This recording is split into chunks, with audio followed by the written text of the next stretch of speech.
আগামী 21 জুলাই শহীদ দিবস উপলক্ষে হেমতাবাদ ব্লক কংগ্রেস ও যুব কংগ্রেসের উদ্যোগে শুক্রবার বিকেলে নেতাজি মোড়ে শহীদ স্মরণে শহীদ মিনার চলো কর্মসূচির আয়োজন করা হয়। শহীদদের প্রতি শ্রদ্ধা নিবেদন এবং আগামী 21 জুলাই কলকাতার শহীদ মিনারে অনুষ্ঠিতব্য রাজ্য স্তরের কর্মসূচিতে যোগদানের আহ্বান জানাতে এই কর্মসূচির আয়োজন করা হয়। প্রসঙ্গত শুক্রবার কর্মসূচিতে বক্তব্য রাখতে গিয়ে হেমতাবাদ ব্লক কংগ্রেসের সভাপতি তাজিমুদ্দিন তালুকদার অভিযোগ করেন, পূর্ববর্তী সরকার তথা প্রাক্তন মুখ্যমন্ত্রী মমতা বন্দ্যোপাধ্যায়ের আমলে দুর্নীতি বেড়েছে। তার দাবি 21 জুলাই শহীদ দিবসকে ধর্মতলা চলো কর্মসূচির মাধ্যমে নাচ গান ও রাজনৈতিক উৎসবের রূপ দেওয়া হয়েছে।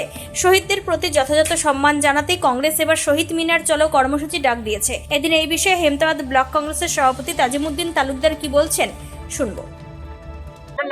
তাজিমুদ্দিন তালুকদার, হেমতাবাদ ব্লক কংগ্রেসের সভাপতি। আমাদের আজকের কর্মসূচি হচ্ছে 21শে জুলাই যে শহীদ দিবস। 1993 সালে যে যুব কংগ্রেসের 13 জন তরতাজা জওয়ান সেদিন রাইটাসে মহাকরণে নো আইডেন্টি নো ভোট সচিত্র পরিচয়পত্রের দাবিতে যে আন্দোলন হয়েছিল, সেই তরতাজার রক্তে সেদিন রাজপথ লাল হয়েছিল। তার সেই সব শহীদদের আমরা শ্রদ্ধা জ্ঞাপন করতে, শ্রদ্ধাঞ্জলি দিতে, যেইটা হচ্ছে কংগ্রেসের প্রোগ্রাম। এবার শহীদ মিনার পশ্চিমবাংলা প্রদেশ কংগ্রেস ডেকেছে এবং যুব কংগ্রেস ডেকেছে। সেই সভার পরিস্থিতি সভা হিসেবে আমরা আজকে একটা পথসভা করলাম, যে আমরা এখান থেকে হাজার হাজার মানুষ এবার শহীদদের শ্রদ্ধা জানাতে কলকাতার শহীদ মিনারে জমায়েত হবে এবং সেই জন্যই আমরা আজকের এই সভাটা আমরা করলাম। কংগ্রেস কখন শুরু হয়েছিল আজকের সভা? এই 4টা 4:30টার দিকে শুরু হয়েছে। আমরা বার্তা দিচ্ছি যে এখন তো বার্তা আমাদের একটাই, যে পশ্চিমবাংলা এবং ভারতবর্ষে যারা বলছে ডবল ইঞ্জিন সরকার, কিন্তু ডবল ইঞ্জিন সরকার 2 মাস হয়নি।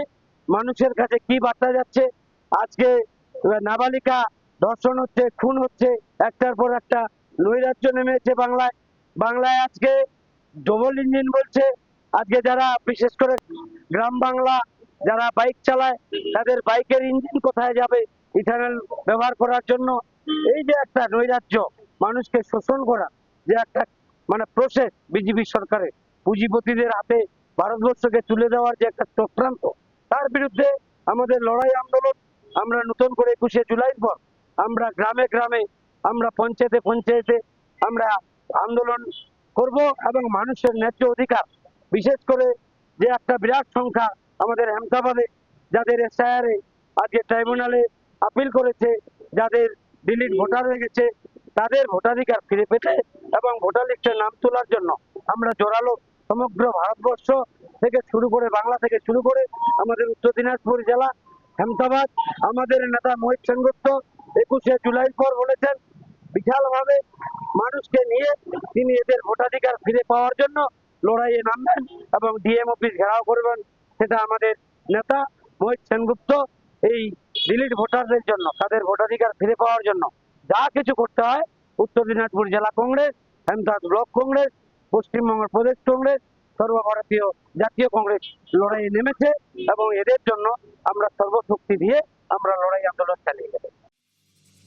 তিনি আরো বলেন, শহীদ দিবস কোনো রাজনৈতিক উৎসব নয়, বরং শহীদদের আত্মত্যাগকে স্মরণ করার দিন। তাই আগামী 21 জুলাই কলকাতা শহীদ মিনারে অনুষ্ঠিতব্য কর্মসূচিতে সকলকে অংশগ্রহণের আহ্বান জানান তিনি। উত্তর দিনাজপুরের রায়গঞ্জের হেমতাবাদ থেকে নিজস্ব প্রতিনিধির রিপোর্ট, টাইমস 14 বাংলা। ভর্তি তাই আর দেরি না করে আজই আসুন রায়গঞ্জের চণ্ডীতলায় হেলথ প্লাস মাল্টি স্পেশালিটি ক্লিনিকে এবং এখানে পান অভিজ্ঞ ডাক্তার দ্বারা ফ্রি স্কিন টেস্ট। আরো বিস্তারিত জানতে যোগাযোগ করুন 9674895169 এই নম্বরে।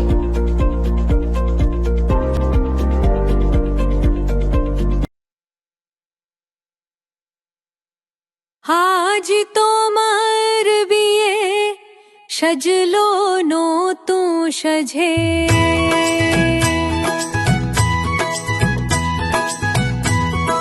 সবার মনেতে আনন্দ,